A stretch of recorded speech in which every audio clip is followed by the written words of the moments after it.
Hello dear student. तो कैसे हैं आप सभी? आशा करता हूँ कि मस्त होंगे, स्वस्थ होंगे। तो चलिए, हमने जियोग्राफी का फर्स्ट चैप्टर कंप्लीट कर लिया है और सेकेंड चैप्टर की ओर जल्दी से चलते हैं। सेकेंड चैप्टर है आपका विश्व जनसंख्या वितरण, घनत्व और वृद्धि। इसमें हम लोग 10 प्रश्न देखेंगे और पूरे का पूरा जो चैप्टर है ना, उसका करेंगे एनालिसिस। इससे बाहर आपको जानने का कोई भी जरूरत नहीं है। आप थोड़ा सा बुक पढ़ लीजिएगा, आपका ये चैप्टर हो जाएगा कंप्लीट। ओके, तो सबसे पहले की चीज तो देखिए कि यहाँ पे आपको प्रश्न पूछा क्या है कि जनसंख्या से आप क्या समझते हैं। एट फर्स्ट आपका प्रश्न है जनसंख्या से आप क्या समझते हैं। तो आप बताइए जनसंख्या से आप क्या समझते हैं। तो जनसंख्या कुछ ज्यादा चीज नहीं है। किसी एक स्थान पर मान के चलिए कि ये एक स्थान है, ठीक है। यहाँ पर कितने लोग निवास करते हैं, ठीक है, उसी को कहा जाता है जनसंख्या।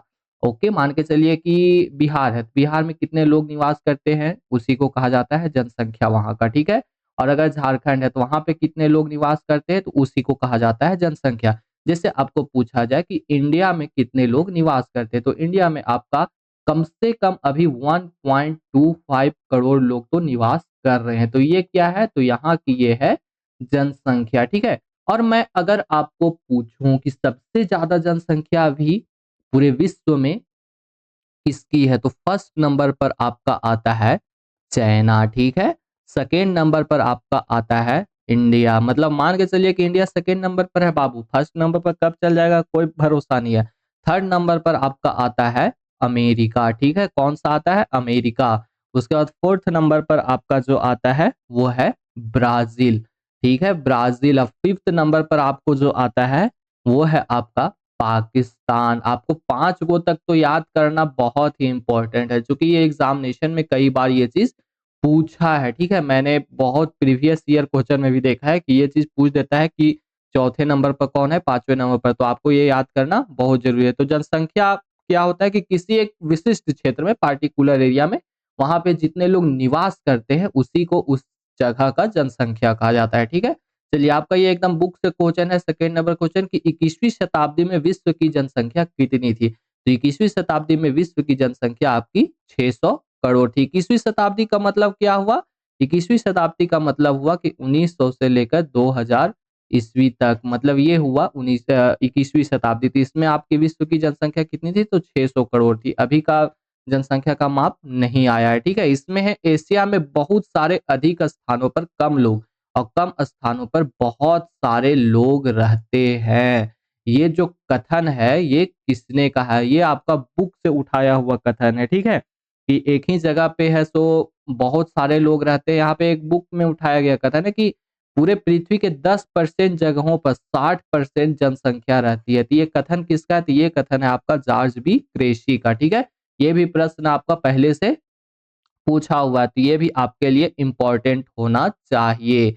आपका नेक्स्ट आता है कि जनसंख्या घनत्व से आप क्या समझते हैं। आपका यहाँ पे प्रश्न है कि जनसंख्या घनत्व से आप क्या समझते हैं। तो देखिए, जनसंख्या घनत्व कुछ नहीं, घनत्व मतलब क्या होता है पता है? घनत्व मतलब होता है घेराव, वहां पे कितने लोग रह रहे हैं। तो जनसंख्या घनत्व में मान के चलिए कि एक बात बताते हैं आपको कि 1 किलोमीटर के अंतराल में वहां पे कितने लोग रह रहे हैं उसी को कहा जाता है जनसंख्या घनत्व। मान के चलिए कि एक जगह है, ये है सो 1 किलोमीटर लंबा, 1 किलोमीटर चौड़ा, मतलब 1 किलोमीटर स्क्वायर फीट स्क्वायर का है, ठीक है, 1 किलोमीटर स्क्वायर का। तो यहाँ पे मान के चलिए कि 380 लोग रह रहे हैं, तो वहां का जनसंख्या घनत्व तो कितना हो जाएगा, तो 380 हो जाएगा, ठीक है। मान के चलिए कि इंडिया का जनसंख्या घनत्व अभी कितना है, तो इंडिया का जनसंख्या घनत्व है 382। इंडिया का जनसंख्या घनत्व है 382। इट मीन्स हुआ कि 1 किलोमीटर में, पूरे इंडिया में 1 किलोमीटर में 382 लोग रह रहे हैं, ठीक है। और इसका एक सूत्र भी आता है जनसंख्या घनत्व निकालने का। तो जनसंख्या घनत्व निकालने का सूत्र बस इतना है कि ऊपर में आप लगा दो जनसंख्या की जनसंख्या कितनी है और नीचे लगा दो क्षेत्र, ठीक है। क्षेत्र कितना है तो आपका निकल जाएगा जनसंख्या घनत्व। जनसंख्या घनत्व आज सबसे ज्यादा अगर आपको पूछे कि जनसंख्या घनत्व कहाँ पे है, तो वो है आपका मुंबई में, ठीक है। मुंबई में हो गया, फिर आपका बिहार में हो गया, फिर आपका है सो मुंबई के मतलब शहरों में, मुंबई शहर में जनसंख्या घनत्व बहुत है। बिहार में भी आपका जनसंख्या घनत्व अच्छा खासा है। उसके बाद आपका वेस्ट बंगाल में जनसंख्या घनत्व बहुत अच्छा खासा है, मतलब 1 किलोमीटर में यहाँ बहुत ज्यादा लोग रहते हैं। अच्छा, जनसंख्या घनत्व बढ़ेगा कहाँ ज्यादा, तो सबसे बड़ी चीज़ है कि जहाँ पे रहने-सहने का बहुत ही अच्छा व्यवस्था होगा, गुड कंडीशन होगा, वहाँ पे ज़्यादा लोग बसेंगे। अब आपको कोई बोलेगा कि कश्मीर में जनसंख्या घनत्व ज़्यादा होगा कि कम?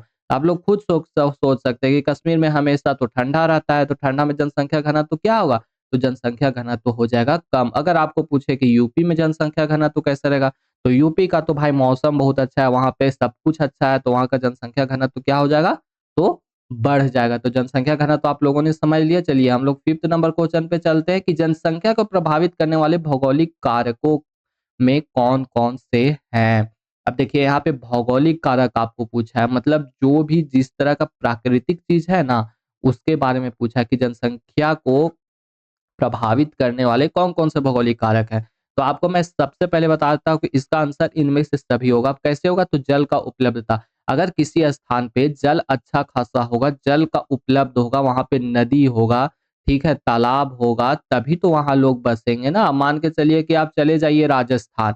राजस्थान में जनसंख्या उतना ज़्यादा है नहीं। क्यों नहीं है? कि वहाँ पे पूरा का पूरा है बालू ही बालू। तो वहाँ पे ज़्यादा लोग बस नहीं पाए, क्योंकि वहाँ पे पानी नहीं है और पानी ऐसे मूलभूत सुविधा है, खेती करना है, पीना है, नहाना है, धोना है, तो बिना पानी के आदमी रहेगा कैसे? लेकिन वही आप चल जाइए कि उत्तर प्रदेश, झारखंड, बिहार, पश्चिम बंगाल, इधर है कि पानी पूरा का पूरा है, ठीक है? इधर नदियाँ बहुत सारी बहती है, तो देखिए आप नदियों के आस-पास में पूरा का पूरा क्षेत्र बस गया है, ठीक है? आप जब भी देखिएगा कि अच्छे-अच्छे क्षेत्र जो बसे हैं, वो सारे के सारे नदियों के किनारे बसे हैं। आप देखिए पटना को आप देखिए कि पटना इतनी अच्छी जगह है। पटना भी आपका है सो गंगा नदी के किनारे बसा हुआ है। भू आकृति भी आपका बहुत ही ज़्यादा मायने रखता है। देखिए जहाँ पे समतल आकृति होते हैं ना, समतल आकृति वहाँ पे ज़्यादा लोग बसते हैं। अब मान के चलिए कहीं पे बहुत ज़्यादा ऊबड़-खाबड़ है, वहाँ पे आने-जाने का भी तो प्रॉब्लम है ना, तो वहाँ पे ज़्यादा लोग नहीं बस पाएँगे, चाहे आप कुछ भी कर लीजिए। लेकिन कोई जगह है समतल है, वहाँ पे आप बिल्डिंग बनाइएगा तो कुछ नहीं होगा। तो वैसे जगह पे ज़्यादा लोग बसते हैं, तो भू आकृति भी आपका बहुत ही ज़्यादा मायने रखती है। अब आपको कोई बोलेगा कि पहाड़ पर जाके बसो, तुम वहाँ बिल्डिंग बनाओ, ये बनाओ, तो कोई थोड़ी बसेगा जी, वहाँ कोई नहीं बस पाएगा बाबू। उसके बाद चलिए जलवायु, जलवायु तो एकदम बहुत ही ज़्यादा इम्पोर्टेंट रोल पैदा करता है। बोलिए कैसे?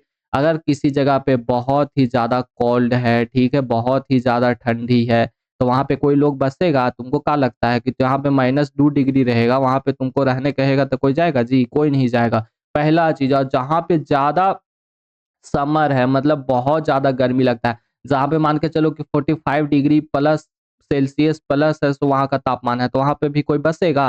कोई नहीं बसेगा। तो जलवायु एकदम अनुकूल होना चाहिए, एकदम वहाँ पे रहने में मज़ा आ जाना चाहिए। वहाँ का डिग्री सेल्सियस ज़्यादा टेम्परेचर नहीं होना चाहिए, बारिश टाइम टेम्पर होना चाहिए, तो वहाँ भी लोग बसते हैं, ठीक है? मृदा, मृदा देखिए क्या है कि मृदा भी एक इम्पोर्टेंट रोल पैदा करती है। बोलिए कैसे? तो मृदा है, मान के चलिए मृदा में ही होती है खेती। अगर मृदा अच्छी नहीं होगी, उपजाऊ नहीं होगी, तो खेती कैसे होगी?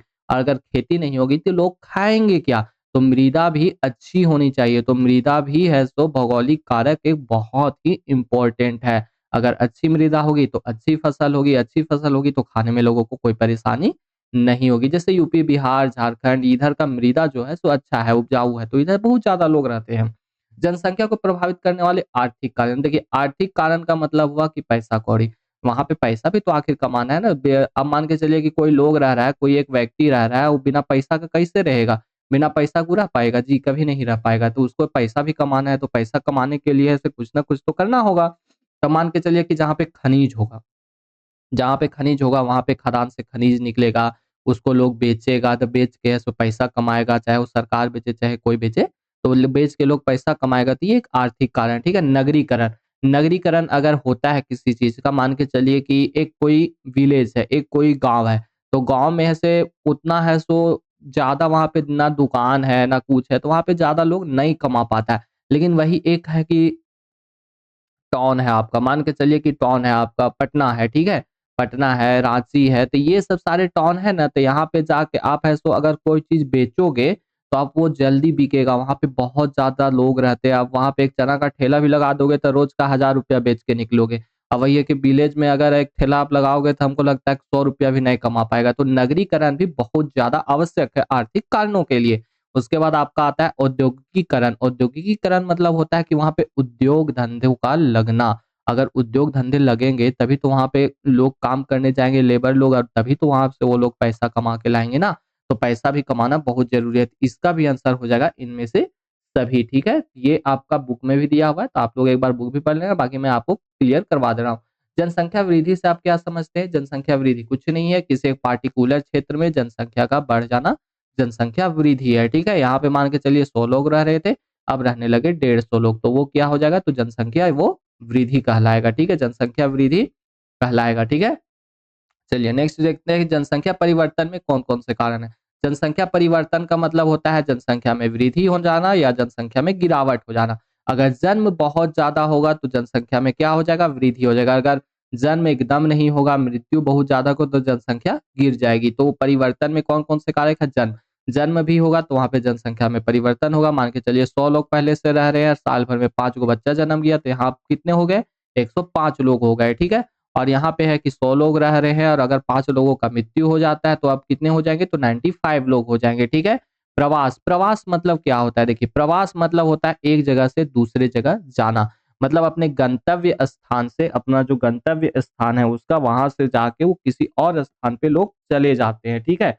जो उद्गम स्थान है वहाँ से लोग गंतव्य स्थान पे चले जाते हैं, मान के चलिए नौकरी करने के लिए, पैसा कमाने के लिए। जैसे हमारे झारखंड, बिहार, यूपी के लोग हैं ना, बहुत सारे लोग महाराष्ट्र चले जाते हैं, फिर आपका ऐसे गुजरात चले जाते हैं, क्यों चले जाते हैं? वो पैसे कमाने के लिए चले जाते हैं। तो इससे भी जनसंख्या में है ना, तो डिफरेंस पड़ता है। मान के चलिए किसी गाँव का जनसंख्या है आपका 100 गो, वहाँ से ऐसे 25 गो आदमी निकल गया कि नहीं हमको जाना है महाराष्ट्र जाना है, यहाँ जाना है, वहाँ जाना है, यहाँ से 25 गो आदमी निकल गया। तो यहाँ से 25 गो आदमी माइनस हुआ ना जी, यहाँ 25 आदमी माइनस होगा तब यहाँ पर कितना रह रहा है? 75 आदमी रह रहा है ना। तो जनसंख्या में यहाँ भी परिवर्तन प्रवास की वजह से भी होता है। चलिए 9 नंबर क्वेश्चन हम लोग देखते हैं कि इसमें से प्रवास को प्रभावित करने वाले प्रतिकर्ष कारक कौन है? मतलब ये आपको करना है कि नेगेटिव कारण कौन-कौन सा है? प्रवास को प्रभावित करने के लिए आखिर लोग यहाँ से निकल जाते हैं किसी भी स्थान से, तो क्यों निकलते हैं? तो सबसे पहले रहन-सहन की निम्न दशाएँ, वहाँ पे मान के चलिए कि रहने-सहने का कुछ है ही नहीं। अब कहीं पे एक जगह पे है, वहाँ पे ना घर है उसका अच्छा, ना नाली है, ना कुछ है, तो थोड़ी वहाँ पे रहेगा आदमी जी, वहाँ से निकल के कहीं न कहीं चल ही जाएगा बाबू, ठीक है? राजनीतिक उपद्रव मतलब होता है कि वहाँ पे बहुत ज़्यादा राजनीतिक उपद्रव हो जाएगा, गुंडा आएगा, फिर ऐसे नेता लोग परेशान करेगा, कुछ और लोग परेशान करेगा, तो वहाँ से भी लोग यहाँ से निकल के बाहर चले जाते हैं, ठीक है? उसके बाद है आपका कि राजनीतिक उपद्रव, प्रतिकूल जलवायु, अगर किसी जगह का जलवायु भी अच्छा नहीं होगा, तो यहाँ से भी लोग निकल के बाहर चले जाते हैं, मतलब प्रवास कर जाते हैं। प्रवास मतलब होता है कि अपने स्थान से किसी और स्थान पे चले जाना। तो इसका भी आंसर क्या होगा? तो ऑप्शन डी होगा, ठीक है? 10 नंबर क्वेश्चन है आपका, इसमें से प्रवास को प्रभावित करने वाले अपकर्षक कारक कौन-कौन से? इसमें आपको है सो पॉजिटिव खोजना है कि अगर कहीं पे लोग जा रहा है तो उसको है सो क्यों जा रहा है वहाँ पे? तो सबसे पहला चीज़ है कि अगर आप मान के चलिए कि आप प्रवास करके मज़दूरी करने के लिए, कमाने के लिए बेंगलोर जा रहे हैं, ठीक है? तो बेंगलोर आप क्यों जा रहे हैं? बेंगलोर आप इसलिए जा रहे हैं कि वहाँ पे काम का बेहतर अवसर है, आपको वहाँ पे काम मिलेगा। रहन-सहन की अच्छी दशाएँ हैं वहाँ पे। वहाँ पे आपको रूम अच्छा मिल जाएगा, खाना अच्छा मिल जाएगा, रहने-सहने का अच्छा मिल जाएगा, तो इसीलिए लोग यहाँ से प्रवास कर जाते हैं। जीवन और संपत्ति की सुरक्षा है। अब देखिए अभी के समय में क्या है, लोग इंडिया में रहना नहीं चाहते, जो भी अमीर लोग हैं ना इंडिया में रहना नहीं चाहते, वो सारे के सारे लोग दुबई चले जा रहे हैं, ठीक है? क्यों दुबई चले जा रहे हैं? कि वहाँ पे है सो संपत्ति की सुरक्षा है, वहाँ पे किसी प्रकार का लूट-मार नहीं है। और इंडिया में है कि अगर यार तुम थोड़ा-सा भी अमीर बनोगे ना तो यहाँ पे लूट-लाट के तुमको रख देता है, ठीक है? ये जब मतलब ये एक थोड़ा खराब चीज़ है, नेगेटिव चीज़ है, इसको बोलना भी पड़ेगा। फिर शांति और अस्थायित्व, अगर किसी स्थान पर शांति होगा, वहाँ के लोग एकदम शांत स्वभाव के होंगे, ज़्यादा लड़ाई-झगड़ा नहीं होगा, तो वहाँ भी लोग जाना पसंद करेंगे। तो इसका भी आंसर क्या हो जाएगा? तो इनमें से सभी हो जाएगा। तो चलिए ये जो सेकंड चैप्टर है ना, उसको मैंने करवा दिया कंप्लीट, और मैं आशा करता हूँ कि जो भी मैंने बताया है, वो बहुत ही ऑथेंटिक चीज़ बताया है। ऐसा नहीं है कि बुक से कुछ भी बाहर बताया, और आपको जो क्वेश्चन पूछेगा, इसी के अंदर से कुछ ना कुछ पूछेगा। एक बार आप अगर बुक को रीडिंग कर लोगे, तो आपका ये कंप्लीट हो जाएगा चैप्टर, ठीक है? बाकी जब एग्ज़ामिनेशन का टाइम आएगा ना, तो उस समय मैं बहुत सारे क्वेश्चन वैसे-वैसे दूँगा, जो कि आपके एग्ज़ामिनेशन में एकदम तुरंत का तुरंत भिड़ेगा, ठीक है? तो चलिए धन्यवाद।